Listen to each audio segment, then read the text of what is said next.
नमस्कार। पश्चिम बंगाल में चुनाव खत्म हो चुके हैं, नतीजे आ चुके हैं, सत्ता बदल चुकी है, लेकिन उसके बाद भी ममता बनर्जी की राजनीति अब भी अदालतों और आरोपों के सहारे चलती दिखाई दे रही है। चुनाव हारने के बाद जिस तरह लगातार सुप्रीम कोर्ट का दरवाजा खटखटाया जा रहा है और अपनी हार का ठिकरा चुनाव आयोग पर फोड़ने की कोशिश हो रही है, इससे ममता बनर्जी के बारे में कहा जा सकता है कि रस्सी जल गई लेकिन अभी ऐंठन नहीं गई। लेकिन उनके ऐंठन को विपक्षी पार्टियों ने भस्म कर दिया है। जो ममता बनर्जी विपक्ष एकता की बात कर रही थी, उसे लेफ्ट और कांग्रेस ने ठुकरा दिया है, जिसकी बात हम आगे करेंगे। हाल ही में ममता बनर्जी की ओर से वरिष्ठ वकील कल्याण बनर्जी और मानिक गुरुस्वामी सुप्रीम कोर्ट पहुंचे। उनकी मुख्य दलील यह थी कि पश्चिम बंगाल की 31 ऐसी सीटें हैं जहां उनके हार का अंतर उन मतदाताओं की संख्या से कम है जिसके नाम वोटर लिस्ट SIR से हटाए गए या डिलीट किए गए। टीएमसी का दावा है कि यदि ये नाम नहीं हटाए गए होते तो ये वोट उन्हें मिलता और वे इस सीटों पर जीत दर्ज कर सकते थे। सुप्रीम कोर्ट ने टीएमसी की इन दलीलों पर न केवल असहमति जताई बल्कि उनके कुछ तर्कों पर फटकार भी लगाई। अदालत में सिर्फ संभावनाओं के आधार पर राजनीति नहीं चलती। कोर्ट ने साफ कहा कि यह मामला अलग प्रकृति का है और इस पर अलग याचिका दाखिल करनी होगी। कोर्ट ने स्पष्ट किया कि SIR का मामला एक अलग प्रक्रिया है और चुनाव के नतीजों को चुनौती देना एक अलग कानूनी विषय है। टीएमसी चाहती थी कि SIR की सुनवाई के दौरान ही इस मुद्दे को जोड़कर माहौल बनाया जाए, लेकिन अदालत ने उस रणनीति को स्वीकार नहीं किया। कोर्ट ने यह भी स्पष्ट किया कि हर शिकायत को तत्काल समाधान की तरह नहीं देखा जा सकता और ट्रिब्यूनल की प्रक्रिया अपने तरीके से चलेगी। टीएमसी के वकीलों ने इसे एक इंटरलोक्टरी एप्लीकेशन IA के रूप में दाखिल करने की कोशिश की ताकि चल रही सुनवाई के बीच ही इसे निपटा लिया जाए, लेकिन कोर्ट ने कहा कि यदि आपको चुनाव परिणाम पर आपत्ति है तो आपको अलग से इलेक्शन पिटीशन दायर करनी होगी। चुनाव आयोग के वरिष्ठ वकील DS नायडू ने कोर्ट में मजबूती से पक्ष रखा और यह स्पष्ट रूप से कहा कि यह एक चुनाव शिकायत है और इसे SIR की सामान्य सुनवाई के साथ नहीं जोड़ा जा सकता। टीएमसी के वकील मानिक गुरुस्वामी ने कोर्ट में यह मुद्दा उठाया कि लगभग 34 लाख नाम ऐसे हैं जिन पर अभी सुनवाई बाकी है और वर्तमान में इस गति से इसमें 4 साल लग जाएंगे। इस पर CJI सूर्यकांत और जस्टिस जयमाला बाकी ने सख्त रुख अपनाते हुए कहा कि कोर्ट हर जगह ट्रिब्यूनल नहीं बना सकता और न ही सेवानिवृत्त जजों को काम करने के लिए मजबूर कर सकता है। हाल ही में जस्टिस TS शिवंगम ने निजी कारणों से खुद को ट्रिब्यूनल से अलग कर लिया, जो इस प्रक्रिया की जटिलता को दर्शाता है। दरअसल ममता बनर्जी की राजनीति अब सहानुभूति और विरोध के इर्द गिर्द सिमट गई है। वे मीडिया और कोर्ट के जरिए यह नैरेटिव बनाने की कोशिश कर रही है कि वे हारी नहीं है बल्कि उन्हें हराया गया है। टीएमसी का यह कहना है कि जो वोट कटे वे केवल उन्हीं के समर्थक थे, पूरी तरह निराधार लगता है।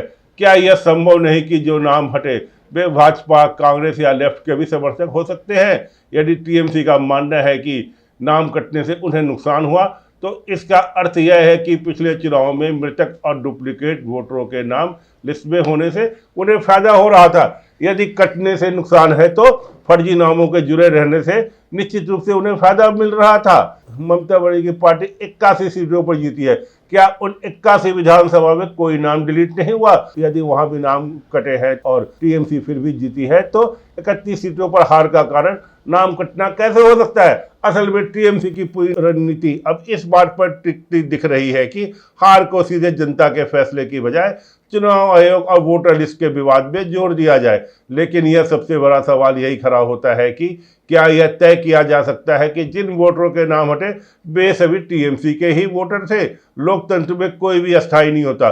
जो मतदाता आज किसी पार्टी के साथ है वो कल दूसरी पार्टी के साथ जा सकता है। जब ममता बनर्जी 2011 में चुनाव थी तो क्या बाहर से वोटर आए थे? नहीं, ये तो बंगाल के ही वोटर थे और लेफ्ट पार्टी के वोटर थे। तो लेफ्ट पार्टी के वोटर ने शिफ्ट होकर ममता बनर्जी को वोट दिया तो टीएमसी वहां जीती थी। ऐसे में यह दावा कि हटाए गए सभी वोटर टीएमसी समर्थक थे, अदालत में बहुत मजबूत तर्क नहीं माना जा सकता।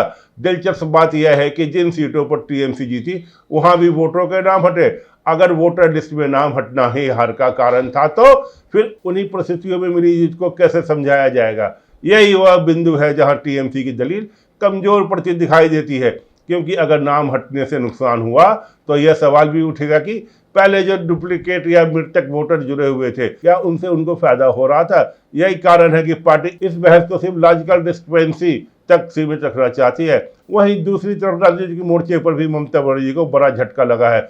चुनाव हारने के बाद उन्होंने विपक्षी दलों को एकजुट होकर भाजपा के खिलाफ मोर्चा बनाने की अपील की थी, लेकिन जिस तरह कांग्रेस और वामपंथी दलों ने इस प्रस्ताव को ठुकराया, उससे यह स्पष्ट हो गया कि बंगाल की राजनीति में टीएमसी अब पहले जैसी केंद्रीय ताकत नहीं रही है।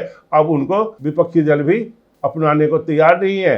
कांग्रेस प्रवक्ता सौम्य एच राय ने ममता बनर्जी की अपील को ठुकराते हुए याद दिलाया कि कैसे टीएमसी ने पिछले वर्षों में कांग्रेस कार्यकर्ताओं के खिलाफ हिंसा की और भाजपा को बंगाल में पैर जमाने का मौका दिया। उन्होंने 2013 की माओवादी हिंसा का भी जिक्र किया। ये जो प्रवक्ता है, इन्होंने अपनी ओर से तो ये बयान दिया नहीं होगा, जरूर इन्होंने आला कमान से बात की होगी और राहुल गांधी से जरूर इस पर चर्चा हुई होगी। तो इसका मतलब यह है राहुल गांधी भी अब ममता बनर्जी को भाव देना नहीं चाहते। वही वामपंथियों का कड़ा रुख भी सामने आया है। माकपा सीपीआई के मोहम्मद सलीम ने ममता को भ्रष्ट और सांप्रदायिक बताते हुए किसी भी समझौते से इनकार किया। सीपीआई के प्रदेश सचिव सपन बंदोपाध्याय ने कहा कि ममता बनर्जी के साथ जुड़ने का कोई सवाल ही नहीं है। सीपीआईएम लिबरेशन के अभिजीत मजूमदार ने तृणमूल कांग्रेस को दक्षिणपंथी तानाशाही पार्टी बताया। वही एसयूआईसी कम्युनिस्ट के पोलित ब्यूरो सदस्य अमिताभ चटर्जी ने टिप्पणी की कि ममता बनर्जी ऐसे अपील सिर्फ इसलिए कर रही है क्योंकि उन्हें हार का सामना करना पड़ा है।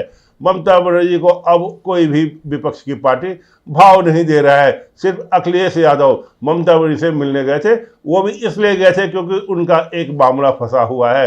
ममता बनर्जी से मिलने के बाद अखिलेश यादव ने आईपैक से अपना चुनाव एग्रीमेंट खत्म कर लिया। आईपैक कंपनी है जिसका टीएमसी से समझौता था, तो अखिलेश यादव भी आईपैक के बारे में जानकारी इकट्ठा करने गए थे। बाद में उन्होंने बहाना बनाया है कि फंड की कमी है, इसलिए उन्होंने आईपैक से समझौता खत्म किया है। वहीं विपक्षी दलों का मानना है कि ममता बनर्जी ऐसी अपील केवल इसलिए कर रही है क्योंकि वे सत्ता से बाहर हो चुकी है और अब उन्हें अपनी राजनीतिक जमीन खिसकती नजर आ रही है। वहीं मुख्यमंत्री शिवेंदु अधिकारी ने ममता बनर्जी की इस कोशिश को अप्रासंगिक बताया।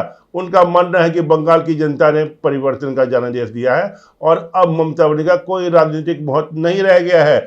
वहीं ममता बनर्जी का सुप्रीम कोर्ट में बार बार जाना यह दर्शाता है कि वे सत्ता खोने के सदमे से बाहर नहीं आ पाई है। कानूनी तौर पर सुप्रीम कोर्ट में लफाबाजी नहीं बल्कि सख्त चलते हैं। यदि कोर्ट इन 31 सीटों पर टीएमसी के आरोपों को खारिज कर देता है तो राजनीतिक रूप से यह टीएमसी के लिए और भी शर्मनाक स्थिति हो सकती है। राजनीतिक आरोपों को हर बार अदालत में ले जाना हमेशा फायदेमंद नहीं होता। ममता बनर्जी की वर्तमान छटपटाहट और विपक्षी दलों द्वारा उनका बहिष्कार यह संकेत दे रहा है कि पश्चिम बंगाल की राजनीति अब एक नए युग में प्रवेश कर चुकी है, जहां ममता बनर्जी को यह स्वीकार करने में कठिनाई हो रही है कि वे अब मुख्यमंत्री नहीं रही।